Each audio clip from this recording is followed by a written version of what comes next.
What's the most rebellious thing you did as a teen? I was supposed to drop my baby sister from the temple roof. Instead, I called the police. Every December, our village gathered for the blessing ceremony. Babies under 2 got tossed from the 30-foot temple. Men waited below with bed sheets. The baby who cried least was blessed. The one who cried most was cursed. My brother didn't cry at all. He became the youngest temple elder at 20. My cousin screamed for 3 minutes, dead at 19 in a motorcycle accident. Everyone whispered about the curse. I never believed it until my nephew fell. Uncle dropped him perfectly, but the men weren't ready. One corner of the sheet slipped. His skull cracked against stone. He survived but never walked right again. The elder said his mother had impure thoughts during pregnancy. The village believed him. They always did. Now my sister Kavya had turned 1. Mom started fasting to purify herself. Dad practiced dropping rice sacks off our roof, obsessing over wrist motion and release angles. Too much spin and they missed the sheet, he'd mutter. 3 weeks before the ceremony, the nightmares started. Not about Kavya falling, about me stopping it. At the internet cafe, I met Ravi researching infant mortality rates. When I saw the statistics, something cracked. Those numbers include babies who don't get caught, I said. His eyes widened as I explained everything. The blessing charts. The aunt who still lights candles for her son who flew wrong 30 years ago. This is happening? In 2019? Every year, 200 babies minimum. He connected me with child welfare activists who'd been trying to stop this for years, but they needed someone inside. I became that someone. For 2 weeks, I documented everything. Dad's practice sessions, mom's purification prayers, conversations about wind patterns and sheet tension. Ceremony day arrived at dawn. Hundreds of families gathered, babies in gold thread and marigolds. We were 7th in line. The first baby went up. Clean catch, minimal crying, blessed. The second twisted midair, clipped the edge, rolled onto stone. Her mother's scream cut through celebration. Wind interference, the elder announced. Bring her back next year, if she survived. My phone buzzed. Ravi, they're here. 3 police cars, 6 welfare officers, news van with satellite dish. Dad saw them. What did you do? But I was already running. Not away, toward the temple stairs. Kavya clutched against my chest. I climbed faster than anyone expected. At the top, I held her up. Not to drop, to show everyone. This is what we're doing, I shouted, throwing babies, calling it tradition. The crowd went silent. Police pushed through. Parents grabbed their children, backing away. The elder screamed about curses and dishonor. Dad begged me to come down. Your sister needs the blessing, Mom wailed. She needs to not have her skull cracked, I yelled back. The welfare officers reached the top. One gently took Kavya while another helped me down. They arrested 12 people that day, including my parents. The temple was shut down. The tradition banned. Half the village called me a hero. The other half said I'd cursed us all. But that night I realized the real rebellion wasn't calling the police. It was what I did after.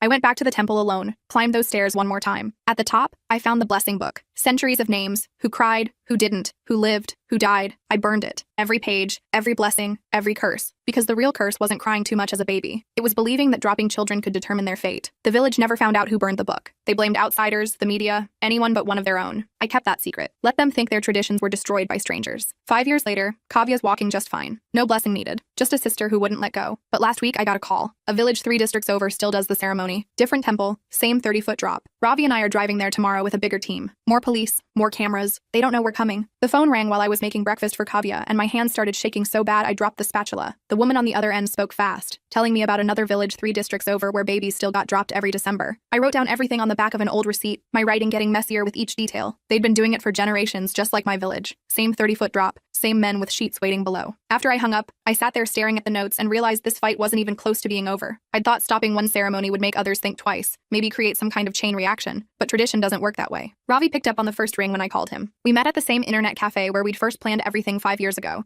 The one with the broken fan that still clicked every rotation. He'd already been digging around online and pulled up old news articles, temple photos, even some social media posts from proud parents. The data showed they'd been doing this every December for at least 60 years that anyone could track. We spent the whole afternoon going through our resources, spreading papers across 3 tables while the cafe owner kept refilling our tea. The footage from our first intervention took up 2 flash drives, showing everything from the police arrival to parents backing away with their babies. Contact lists filled my notebook with names of welfare officers, sympathetic cops, journalists who'd covered the story. Each testimony we'd collected felt heavy in my hands. Parents talking about skull fractures, brain damage, babies who never walked right. I opened WhatsApp and started messaging our network, asking who could drop everything and help within 48 hours. 7 people replied within an hour, but most said they could only help with research or phone calls because of work and kids. One woman from Mumbai offered to pay for gas and lodging if we needed it. Another guy said he could monitor social media for any early warnings about our arrival. We talked strategy over cold samosas, and Ravi pointed out how fast my village had figured out who I was after the first intervention. This time we'd use fake names for hotel bookings, pay cash for everything, avoid using our real phone numbers. I called the district child welfare office and asked for Dorothea Whitfield, someone a colleague said might actually care about stopping this. She picked up after 5 rings and listened while I explained everything without getting emotional, just facts and dates. She agreed to meet but warned me her office got a lot of pressure about religious traditions, and she had to be careful. The next morning, Ravi drove while I sat in the passenger seat practicing my presentation out loud. I focused on medical data about infant skull thickness, brain development, the physics of a 30-foot drop onto a stretched sheet, legal precedents from other states where religious practices got banned for child safety, filled 3 pages of notes. The drive took 3 hours through villages that got bigger as we got closer to the district town. When we arrived, Government buildings were scattered between markets and old residential areas, everything looking more official than my village. We found the temple first, and my stomach turned when I saw those high walls, same design as the one back home. The roof was visible from the street, 30 feet up just like they'd said. We parked 2 blocks away and walked around for an hour, counting entrances and exits, watching people come and go for regular prayers. The main entrance had heavy wooden doors that stayed open during the day, with a smaller side entrance near the back. 3 different spots gave us clear views of the roof if we needed to document anything. I bought vegetables from different stalls near the temple, asking casual questions about upcoming ceremonies while picking through tomatoes. Most shopkeepers changed the subject fast or gave vague answers about traditional blessings without details. One old woman selling peppers looked at me hard, then leaned in close and whispered that outsiders had been asking questions lately. She turned away before I could respond, suddenly very interested in arranging her vegetables. Her warning made it clear that the temple committee already knew something was up, probably from other activists who'd tried before us. Ravi's phone started buzzing with notifications while we walked back to the car. He scrolled through local WhatsApp groups and his face got tight. The temple committee had already sent warnings about anti-religious activists coming to town.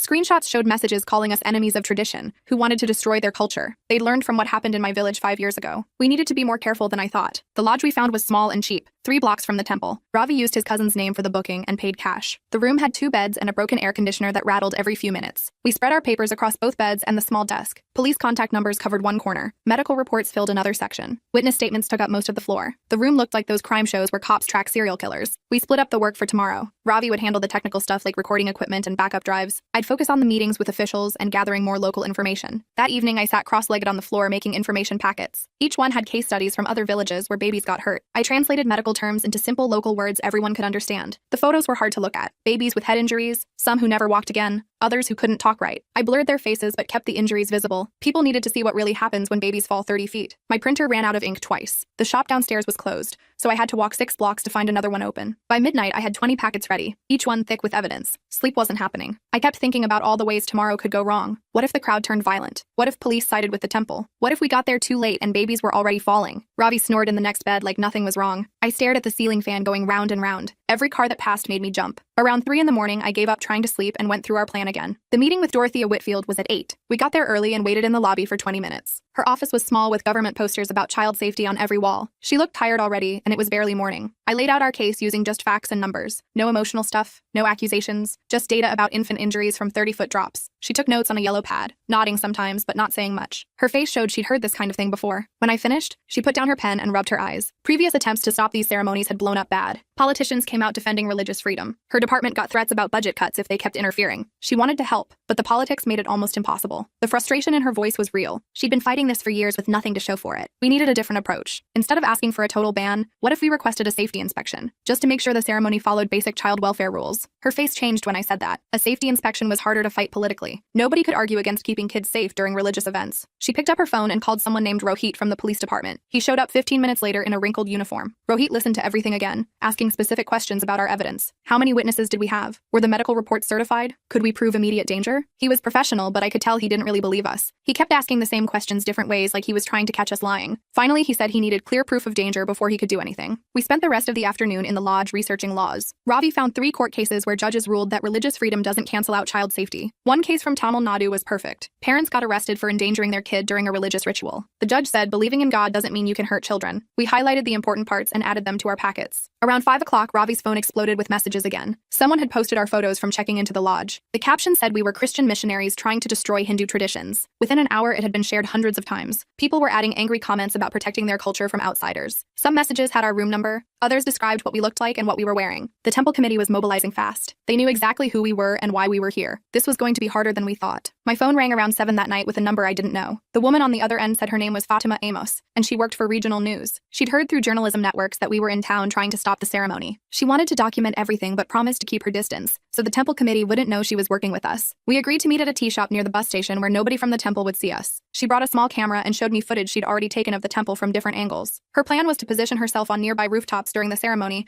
to capture everything without being obvious. I gave her copies of our evidence packets, and she said she'd start reaching out to national outlets. Later that evening, a woman approached me outside the pharmacy where I'd gone to buy headache medicine. She looked around nervously before pulling me into the alley between buildings. Her baby had gotten a concussion during last year's ceremony when the men holding the sheet stumbled. She pulled out her phone and showed me medical reports with brain scan images that made my stomach turn. The baby was alive but had seizures now and couldn't sit upright at 18 months old. She cried while scrolling through photos of her son before the ceremony when he was healthy and smiling. I asked if she'd sign an affidavit, but she shook her head and backed away. The temple committee would destroy her family if she spoke against them publicly. Her husband still believed the injury was punishment for some unknown sin they'd committed. She hurried away after making me promise never to mention her name. Back at the lodge, Ravi had been researching the temple committee structure using local government records and social media. We drew a chart on notebook paper showing 5 key decision makers who controlled everything. At the top was Clyde Haynes, whose family had run ceremonies for 6 generations. Below him were 2 brothers who managed temple finances and security. The 4th was an elderly woman who kept the blessing records. The 5th was a younger man who handled publicity and damage control. Understanding who held power would help us figure out pressure points. Clyde owned 3 businesses in town and had connections to local politicians. The brothers ran a construction company that got most government contracts. The elderly woman's son was the district police chief. These weren't just religious leaders, but people with real economic and political control. My phone buzzed with Dorothea calling from her office even though it was past 9 at night. She had conditional good news after talking to her supervisors and legal team. Her office would conduct a joint safety inspection of the ceremony, but only if we provided 2 sworn affidavits from witnesses. The legal requirement meant we needed people willing to put their names on official documents. She gave us the specific format the affidavits needed to follow,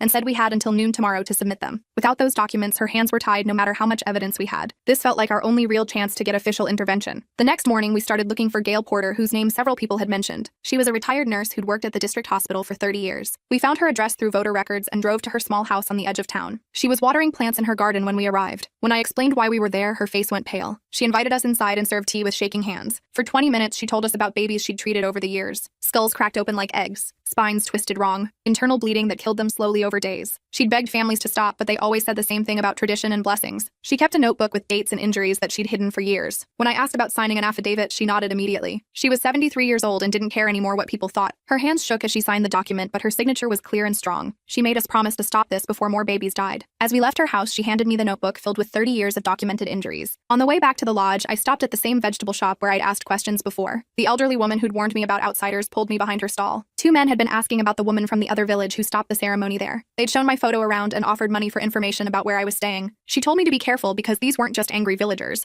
but people connected to the committee. I thanked her and started taking different routes back to the lodge. I used the back entrance through the kitchen and avoided the main roads. Ravi went out the front while I slipped out the back to confuse anyone watching. We switched up our timing and never went to the same place twice at the same time. Through careful asking around, we learned about Edgar Walls, whose daughter was dropped last year. He worked at a motorcycle repair shop on the other side of town. When we showed up, he immediately knew why we were there. His daughter couldn't walk right and had delays in talking and learning. He wanted to help, but was scared of what the committee would do to his family. His wife had already faced harassment for suggesting they skip this year's ceremony with their younger son. We spent an hour convincing him that his testimony could save other children. He finally agreed, but only if we could hide his identity completely. We set up Ravi's laptop in the back room of the shop and recorded him on video with his face in shadow. His voice broke when he described watching his baby girl fall. He knew something was wrong the second she hit the sheet because her body went limp. The men celebrating the successful catch didn't notice she wasn't moving right. By the time they got her to the hospital, she'd already had 2 seizures. The doctor said the brain damage was permanent. He signed the affidavit with tears running down his face. That afternoon, the temple committee posted an announcement on every WhatsApp group and bulletin board in town. They were holding a practice ceremony tomorrow to test catching positions and sheet tension. Everyone was invited to watch and learn proper technique. But something felt wrong about the timing. Why practice the day before the actual ceremony when they'd been doing this for generations? Ravi and I both had the same thought that this might be their way of doing the real ceremony early. If they dropped the babies tomorrow before any official inspection, we'd be too late. We spent the evening buying small cameras from different electronics shops, so nobody would notice a large purchase. After dark, we walked around the temple separately, finding spots where we could mount cameras without being seen. One went behind a shop sign with a view of the temple roof. Another fit inside a broken streetlight that faced the courtyard. The third we wedged between stones in the wall across the street. Each camera could stream to our phones, so we could watch from the lodge. The next morning, crowds started gathering at the temple earlier than expected. We watched on our phones as they brought out white sheets and positioned men in the courtyard.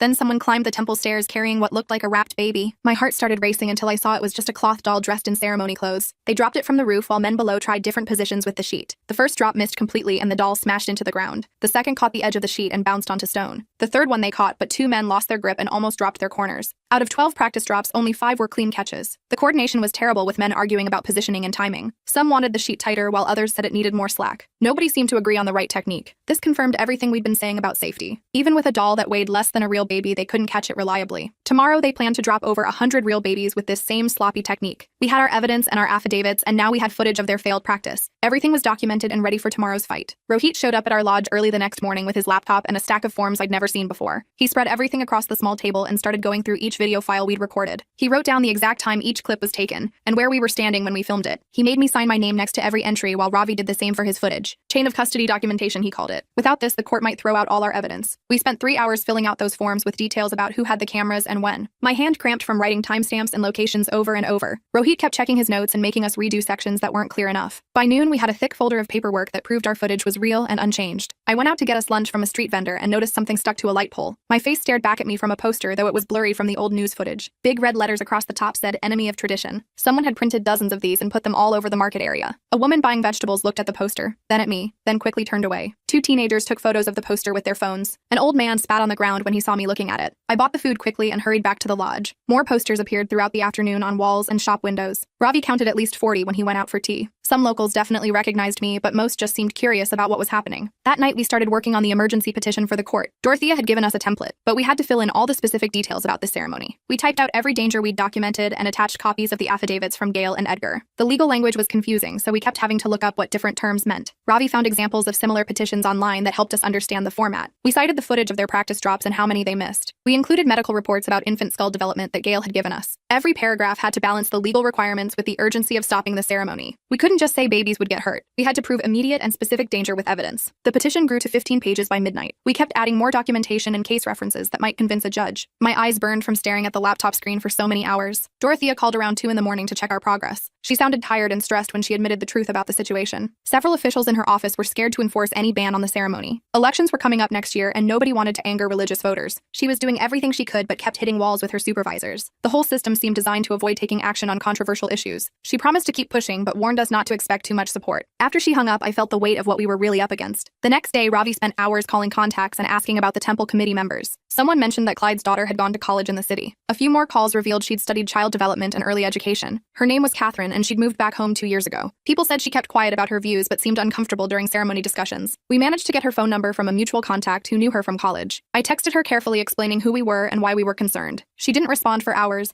then finally wrote back asking to meet privately. We met her at a coffee shop on the edge of town where fewer people would recognize us. She looked nervous and kept checking to see if anyone was watching. She told us she'd learned about brain development and infant safety in her classes. Everything she studied went against what her father believed about the ceremony. She couldn't sleep the night before ceremonies knowing what might happen to those babies, but she also couldn't openly oppose her father without destroying her family. The conflict was tearing her apart inside. She agreed to text us if she heard about any violence or plans to move the ceremony. She couldn't do more than that without risking everything. We understood her position and promised to protect her identity. Even this limited help was valuable since we had no other sources inside the committee. Later that afternoon, Jorge Flores called and invited us to his church. He said he wanted to discuss a compromise that might prevent conflict. We brought Fatima to document the meeting since we didn't trust his intentions. The church was empty except for Jorge waiting in the front row. He stood up and shook our hands like we were old friends. He started talking about tradition and progress needing to find middle ground. His compromise idea made me sick to my stomach. He suggested reducing the drop height to 20 feet instead of 30. He wanted them to use thicker sheets with more men holding them. He acted like slightly less danger would make everything fine, as if a 20-foot drop couldn't still kill a baby. Ravi stayed calm and explained that any intentional risk to infants was unacceptable. Jorge kept pushing his idea and talking about respecting culture. I finally told him we couldn't support any version of dropping babies. He seemed disappointed but not surprised by our response. Fatima recorded the whole conversation in case we needed it later. We left the church feeling frustrated that he'd wasted our time with such a useless proposal. That evening, we took the petition to the district court just before they closed. The clerk stamped it and said a judge would review it tonight. They scheduled an emergency hearing for 8 in the morning. The ceremony was supposed to start at 10. The timing was incredibly tight, but at least we'd have legal grounds to intervene. The judge could issue an order stopping the ceremony if our evidence convinced him. Back at the lodge, we practiced what we might need to say to parents at the ceremony. We memorized key phrases in the local dialect about medical risks. I rehearsed explaining skull fractures and brain damage in simple terms. We practiced staying calm if people got angry or violent. Ravi and I took turns playing different roles to prepare for various situations. Around midnight, the sound of breaking glass made us both jump up from our beds. A brick landed on the floor between us with shards everywhere. A note wrapped around it read, "Leave our gods alone or face consequences," in messy handwriting. My hands shook picking it up, but I wasn't really surprised since we'd been expecting some kind of pushback. Ravi grabbed our laptops and documents while I stuffed clothes into bags. We moved everything to his car in case we needed to leave fast. The lodge owner came running up the stairs asking what happened. We showed him the brick and he immediately called the police station. 2 officers showed up within 20 minutes and looked at the damage. They took photos and asked questions, but when we asked about filing an official complaint, they got quiet. The senior officer said they'd increase patrols around the lodge but couldn't file anything formal yet. His partner avoided eye contact completely. The political pressure was obvious, but at least they promised to drive by every hour. After they left, I couldn't sleep. I sat on the bed staring at my phone for a while, then finally called my mother. She answered on the 3rd ring, sounding tired. I told her about the new village and what we were trying to do here. She stayed quiet for a long time, just breathing on the other end. "Be careful," she finally said before hanging up. No anger or lecture, just those 2 words. The next morning, we focused on creating something positive instead of just opposing. Ravi designed simple handouts showing other Hindu blessing traditions that celebrated children without any danger. We found 12 different ceremonies from various regions that honored babies through flowers or water or songs. The goal was giving parents options, so they could keep their faith without risking their kids. We printed 200 copies at a shop 3 streets away from the temple. That afternoon, we got a text from someone who'd heard about our presence. A group of younger parents wanted to meet privately to hear what we had to say. We agreed on a tea shop at the edge of town where fewer people would see us together. 6 couples showed up looking nervous. They ordered tea and sat in a circle while I explained the medical risks using simple terms. Some nodded with worry on their faces while others looked skeptical but kept listening. One father leaned forward and asked if I was calling him a bad parent for wanting to follow tradition. I took a breath and explained that good parents could be misled by dangerous practices without knowing better. I told him about my own family and how my parents truly believed they were doing the right thing. Then I described my nephew's permanent limp and how my uncle still blamed himself, even though he'd done everything the elders taught him. The personal story hit different from statistics. Several mothers touched their babies protectively. 2 couples pulled me aside afterward and promised they wouldn't participate this year. They couldn't speak out publicly without facing complete rejection from their families, but they'd keep their babies home. Small victories mattered when lives were at stake. Later that evening, Robbie discovered something important online. The temple committee had been circulating endorsements from 3 supposed medical experts, claiming the ceremony was perfectly safe when done right. He searched their names and found none had actual medical degrees. They had honorary titles from religious institutions, but no real medical training. We documented everything with screenshots. The committee was lying to parents about safety. We spent the rest of the night creating a simple video to counter their false claims. Using a watermelon the same weight as an average baby, we showed what happens during a 30-foot drop. The melon exploded on impact even when we caught it perfectly in a sheet. Then we used physics equations to show the force involved. A baby's skull couldn't handle that impact no matter how good the catching technique was. We kept the video under 3 minutes and used simple language anyone could understand. The visual evidence was impossible to argue with, though we knew emotion would still override logic for many people. By morning, we had everything ready for distribution. The handouts offered alternatives while the video showed the real danger. Combined with witness testimonies and legal documents, we had a strong case. The ceremony was scheduled for tomorrow morning. Time was running out, but we'd done everything possible to prepare. Now we just had to hope enough people would listen. The lodge owner knocked on our door to say more police had arrived outside. Through the window, I counted 4 officers standing near the entrance. Protection or surveillance, I couldn't tell. Either way, we were committed now. No backing down when babies' lives hung in the balance. Tomorrow, everything would come to a head one way or another. That night, we spread every paper across both beds in our room. Ravi sorted the affidavits while I organized photos by timestamp. My hands kept shaking as I stapled documents together. We practiced explaining the physics of a 30-foot drop using simple words the judge would remember. Ravi pretended to be the temple's lawyer and threw hard questions at me about religious freedom. I answered each one with facts about broken skulls and dead babies. We went through this 20 times until my voice stopped cracking. The alarm went off at 4:30 and neither of us had slept. We dressed in our best clothes and drove to the courthouse through empty streets. The building looked huge in the dark with all its windows black except for one room on the 3rd floor. We carried 3 boxes of evidence up the stairs because the elevator was broken. The courtroom smelled like old wood and dust. The judge came in at exactly 6 and looked tired but alert. We laid out everything on the table in front of him. The affidavits from Gail and Edgar went first. Then the footage of the practice drops with the doll missing the sheet 4 times out of 10. Medical reports from 3 different hospitals showing skull fractures in babies from past ceremonies. The temple's lawyer showed up late and started talking immediately about thousands of years of tradition. The judge cut him off and asked for safety documentation. The lawyer fumbled through his papers and pulled out those fake medical endorsements. I showed the judge our research proving none of those experts had real medical degrees. The lawyer's face went red, but he kept arguing about parents' rights to practice their faith. The judge spent 40 minutes reading everything while we all sat in silence. He wrote notes on a yellow pad and looked at the video 3 times. Finally, he spoke for 10 minutes straight about child welfare taking priority over religious practices when safety was at risk. He signed an order requiring child welfare officials to verify safety standards before any ceremony could proceed. Not a full ban, but enough legal power to intervene. The temple lawyer grabbed his papers and left without saying anything. We thanked the judge and hurried outside to call Dorothea. She answered on the first ring and said she'd already gotten the court order electronically. Within an hour, the temple committee sent messages to every WhatsApp group in town. They announced they would hold blessings without drops, and everyone knew they were lying. We drove straight to Dorothea's office to plan the next steps. She had 6 welfare officers ready, but needed exact timing to prevent any babies from being dropped. Rohit arrived with 4 police officers who would handle crowd control. We marked positions on a map of the temple grounds and assigned everyone specific spots. By 9 o'clock, families started arriving at the temple even though the ceremony wasn't until 11. Parents dressed their babies in gold thread and marigold garlands just like in my village. Some families recognized me from the posters and turned their backs when I walked past. Others just stared with blank faces. The crowd grew to over 300 people by 10:30. Babies cried in the heat while parents fanned them with newspapers. I counted at least 40 infants under 2 years old. The temple committee set up the catching sheets anyway, despite the court order. They stretched them between 8 men just like always. Clyde stood at the bottom of the stairs, blocking anyone from going up. I grabbed the portable speaker from Ravi's car and walked to the center of the crowd. My voice came out steady as I explained the court order in simple terms. Parents needed to keep their babies safe while officials checked if the ceremony met safety standards. Someone yelled that I was destroying their culture. Another person threw a plastic bottle that missed my head by inches. The welfare officers moved into position around the temple while police formed a line at the stairs. One committee member picked up a baby from its mother and started toward the stairs anyway. Two officers stepped forward and blocked his path completely. The man cursed at them, but the mother grabbed her baby back and moved away from him. More shouting erupted as people pushed toward the temple. In the chaos, a woman near the wall stumbled while holding her infant. The baby slipped from her arms and started falling. Another parent lunged forward and caught the child just before it hit the ground. Everyone went quiet for 10 seconds. The baby started crying and the mother grabbed it back with tears running down her face. That moment changed something in the crowd. Dorothea stepped forward with her clipboard and started documenting hazards. Broken stones on the ground where babies could land. Sheets with tears that hadn't been fixed. The temple roof had loose tiles that could fall on people below. She wrote everything down while photographers took pictures of each problem. After 30 minutes, she declared the site officially unsafe for any ceremony involving infants. The crowd started breaking up slowly as police maintained their positions. Parents carried their babies away while committee members argued among themselves. No babies got dropped that day. Clyde kept yelling about traditions and curses, but fewer people listened to him now. By noon, the temple grounds were almost empty,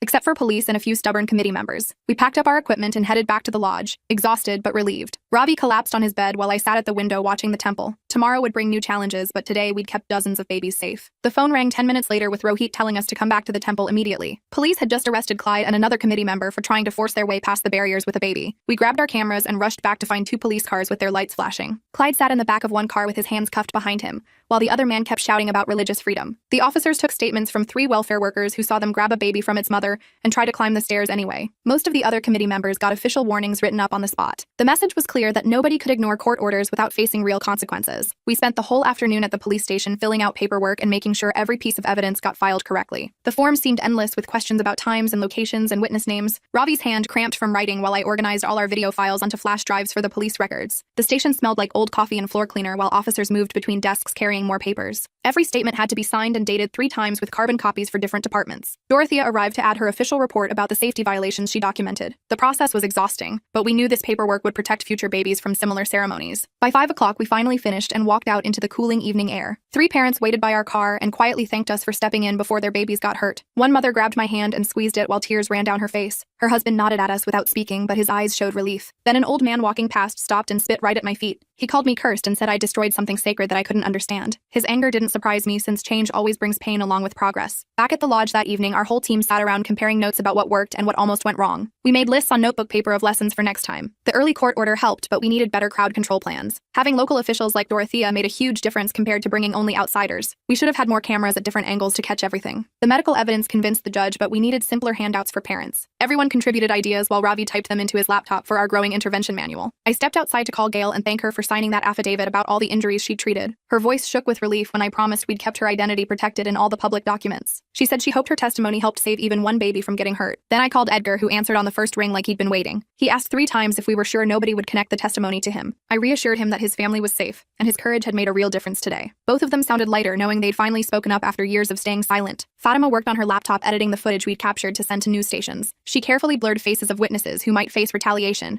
while keeping the safety violations crystal clear. The broken stones and torn sheets showed up perfectly in her edited version. She added text explaining the medical risks without being too graphic about past injuries. We wanted the story to spread, but needed to be responsible about protecting people. The final video was only 3 minutes, but captured everything important about why this tradition had to stop. I pulled out my phone and texted my mother a simple message about stopping the ceremony without any babies getting hurt. Her reply came back within seconds, saying she'd seen it on the news already. She wrote that my father was reading about it too at their kitchen table. No anger or approval in her words, but at least they were paying attention to what we'd done. The 3-hour drive home started as the sun set behind us. We talked the whole way about filing petitions for permanent bans in every district. Ravi mentioned counseling resources for families dealing with a tradition ending. I suggested creating ceremonies that blessed babies safely without any dropping or catching. Our list kept growing with ideas for education programs and support groups. Every few miles, we'd think of another approach to try. The work felt endless, but energizing, knowing we were making real progress. When we finally got home, Kavya ran out to meet us with her arms wide open. Her laugh filled the whole yard as I picked her up and spun her around. She was 6 years old now and perfectly healthy without any blessing ceremony. Her joy reminded me why this work mattered more than any tradition ever could. All right, cool. We got through another one. If you liked hanging out, subscribe and we'll do it again soon.